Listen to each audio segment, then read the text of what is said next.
जाऊ न जाऊ कति मजाले खेले मेरो छोरा माउलो घरमा आएर त यो छ अर्को यता अर्को पालि पनि उम्रिन्छ जाऊ न भनेको नि के चाहिँ राम्रो भएर खुट्टा कि उहाँ कस्तो मुत्नु लाँदा कसरी लागेको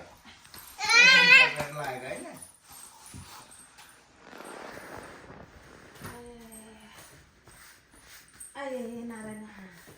यहाँ सुत्ने ठिक रहेछ त शीतलले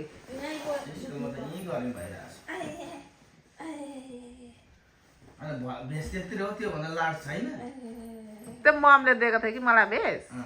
सालदेमाल दिएको अरे कि मलाई अनि यसलाई त्यो लगाऊ त्यो अर्को लगाएको त साह्रो गरम जस्तो के हेर्दा पनि शीतल छ भनेर नि यो लगान बरु भनेर दिएको मैले अब नेपालको त अहिले त जित्छ नि हौ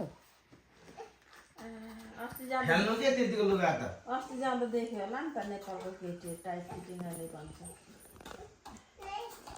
लगेको जाडो भएको भने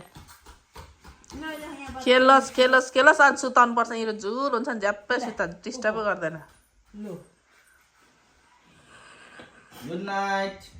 मिन्छ यहाँ आऊ पापा आउँछ यहाँ आऊ गयो